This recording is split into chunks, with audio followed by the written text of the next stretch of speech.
တမိုင်းတစ်လျှောက်အသုံးမဝင်ဆုံး Fry စွမ်းအားကိုကျွန်တော်နိုးထစေခဲ့တယ်စွမ်းအားနာမည်က refresh ပြန်လည်စမ်းသစ်ခြင်းဆိုတာပဲဒီစွမ်းအားကတမီတာအတွင်းရှိအသက်မရှိတဲ့ပစ္စည်းတွေကိုသူတို့ရဲ့မူလအခြေအနေကိုပြန်ပြောင်းပေးနိုင်တယ်ဒါပေမဲ့လက်တွေ့မှာတော့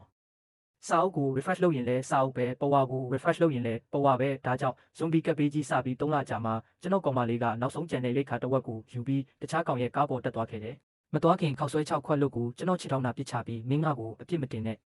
မင်းစွမ်းအားကအသုံးမဝင်လွန်းနဲ့မင်းနဲ့နေရင်မျက်တေမှာပဲလို့ပြောခဲ့တယ်စိတ်ပြက်နေတဲ့ကျွန်တော်ကခောက်ဆွဲခွက်လို့ကိုကြည်ရင်အတွေးတစ်ခုရလာတယ်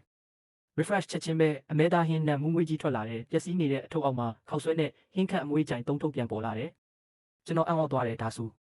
ငါစွမ်းအားကအသုံးမဝင်တာမဟုတ်ဘူးလူတိုင်းအတိတ်ပဲမနေတာပဲမူလအခြေအနေကိုပြန်သွားတယ်ဆိုတာခဏအရင်အခြေအနေကိုမဟုတ်ပဲစက်ယုံကထွက်လာတဲ့အသစ်ဆက်ဆက်အခြေအနေကိုဆိုလိုတာနူးတဲ့ခွက်အလို့ရဲ့မူလအခြေအနေကမဖွင့်ရသေးတဲ့အသစ်ဆက်ဆက်ခောက်ဆွဲခွက်ပဲကျွန်တော်နှလုံးခုန်တန်မြန်လာတယ်ကြောက်လို့မဟုတ်ဘူးစိတ်လှုပ်ရှားလွန်းလို့ဖြစ်စည်းခံထားရတဲ့ကုံစုံဆိုင်ကိုလှည့်ကြည့်လိုက်တယ်ဖောက်ပြီးသားတရေစာအိတ်တွေအချိုရည်ဘူးအလွတ်တွေတခြားလူတွေအတွက်အမိုက်တာပေမဲ့ကျွန်တော်အတွက်တော့အဆုံးမရှိယတနာတိုက်ပဲကျွန်တော်ခောက်ဆွဲချက်မစားသေးဘူးကဘာပြက်ထဲမှာအစားအသောက်နှံကဇွန်ဘီတွေကိုဆွဲဆောင်နိုင်တယ်ဒါကြောင့်ဒုတိယထက်စတိုခန်းကိုတက်ပြီးတကားကိုစင်ကြီးတွေနဲ့ပိတ်ထားလိုက်တယ်လုံခြုံတာတေချာမှစမ်းသပ်မှုစလုပ်ခဲ့တယ်နူးတဲ့ခွက်အလုပ်ကိုမြေကြီးပေါ်ချပြီးစိတ်ထဲမှာ refresh လုပ်တွေးလိုက်တဲ့ခွက်ကလိုင်းလေးထားတယ်လို့ဖြစ်သွားပြီးချက်ချင်းအသစ်ဆက်ဆက်ခောက်ဆွဲခွက်တစ်ခွက်ပေါ်လာတယ်ထပ်ပြီး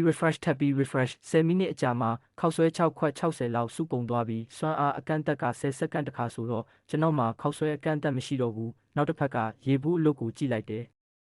refresh ချက်ချင်း900 ml ရေတန့်ဘူးအသစ်တဘူးပေါ်လာတယ်အရေးပေါ်ဆေးတက်တာအလုပ်ကိုလည်း refresh လုပ်လိုက်တော့အသစ်ဆက်ဆက်ဆေးပစ္စည်းဘူးပြန်ပေါ်လာတယ်ကျွန်တော်အသက်ရှူတန်မြန်လာတယ်အစားအစာရေးဆေးဝါးကဘာပြက်ထဲကအဖိုးတန်ဆုံးအရင်းမြစ်တွေကအခုတော့ကျွန်တော်အတွက်အဆုံးမရှိဖြစ်သွားပြီလီယိုရီယန်မင်းကငါစွမ်းအားကိုအသုံးမဝင်ဘူးလို့ပြောခဲ့တယ်မလားစောင့်ကြည့်နေတနေ့ကျရင်မင်းတူးထောက်ပြီးငါစီအစာတောင်းရလိမ့်မယ်နောက်3ရက်လုံးကျွန်တော်စတိုးဆိုင်ထဲမှာပဲပုံနေခဲ့တယ်စတိုးဆိုင်ထဲကအမိုက်ပုံလိုဖြစ်နေတဲ့အိတ်အလွတ်တွေကကျွန်တော်ကုန်ကျန်းဖြစ်သွားတယ်ချစ်အိတ်တွေရိတ်ခါဘူးတွေချောကလက်ဘူးတွေစားလို့ရတဲ့အရာမှန်သမျှကို refresh လုပ်ပြီးအစားအသောက်ပုံကြီးတွေအပြည့်ဖြည့်ထားလိုက်တယ်အချိုရည်နဲ့ရေဘူးတွေကလည်းထောင်းတဝက်လောက်အထိပြည့်နေပြီးအရေးကြီးဆုံးကတော့ gas ဘူးအလွတ်တဘူးတွေ့ခဲ့တာပဲစတိုးထဲက gas အိုးမီးဖို့နဲ့တွဲသုံးလိုက်တော့နောက်ဆုံးတော့ပူပူနွေးနွေးအစားအစာစားနိုင်ပြီးစတိုးဆိုင်ကသတင်းပေါက်အားလုံးကိုပိတ်ပြီးရေတအိုးစုအောင်တီးလိုက်တယ်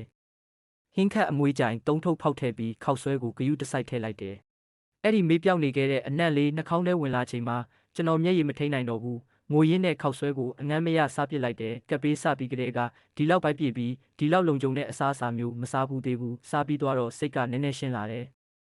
ဒီနေရာမှာပုံနေတာကဖြည့်ရှင်းချက်မဟုတ်ဘူးတနေ့ကျရင်ဒီစတိုးဆိုင်ကိုဇွန်ဘီတွေဝင်လာမှာပဲမဟုတ်ရင်တခြားအသက်ရှင်ကျန်ရစ်သူတွေတွေ့သွားလိမ့်မယ်ကျွန်တော်ပိုလုံခြုံတဲ့နေရာတစ်ခုရှာရမယ်ပြီးတော့လက်နက်တွေလည်းလိုတယ်ဒီကဘာပြက်ထဲမှာအစားအသောက်နဲ့ရေရှိတာတစ်ခုပဲဆိုရင်တခြားလူတွေအတွက်တပ်ဖို့စောင့်နေတဲ့တိုးတကောင်လိုပဲဖြစ်သွားလိမ့်မယ်ကျွန်တော်ထောက်ပံ့ရေးပစ္စည်းတွေအားလုံးကိုကြောပိုးအိတ်ကြီးနှလုံးနဲ့ထည့်လိုက်တယ်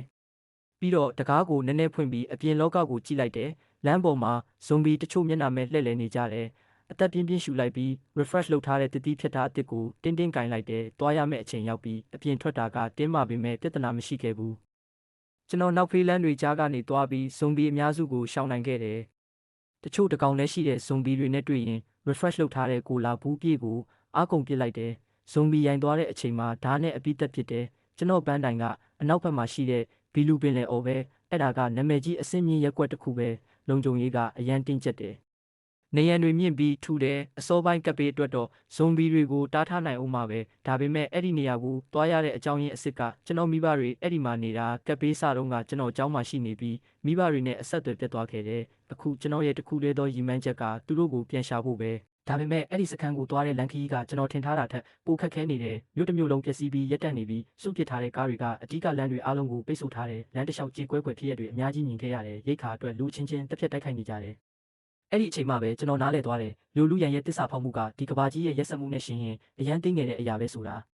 ာဒီနေရာမှာလူသားဆန်မှုဆိုတာပြိုကွဲသွားပြီးတတိယနေ့ညနေခင်းရောက်တော့စခန်းအပြင်ဘက်ကိုနောက်ဆုံးတော့ရောက်လာခဲ့တယ်တန်တကားကြီးတွေပိတ်ထားပြီးနေရန်ပေါ်မှာကင်းလက်သမားတွေရှိနေတယ်ထင်ထားသလိုပဲဒီနေရာကအသက်ရှင်ကျန်ရစ်တဲ့နေရာတစ်ခုဖြစ်သွားပြီးကျွန်တော်အနီးမှာပုံပြီးအချိန်တော်တော်ကြာစောင့်ကြည့်ခဲ့တယ်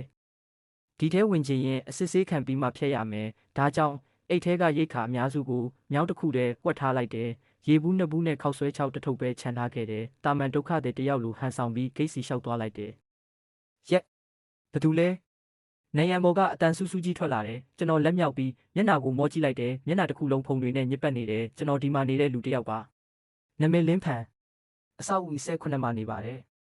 အဆောက်အဦ18လင်းဖန်အတီးပြူရန်လုပ်ပါအပေါ်ကလူကရေဒီယိုနဲ့တစ်ခုခုစစ်ဆေးနေတယ်လို့တိတ်သွားတယ်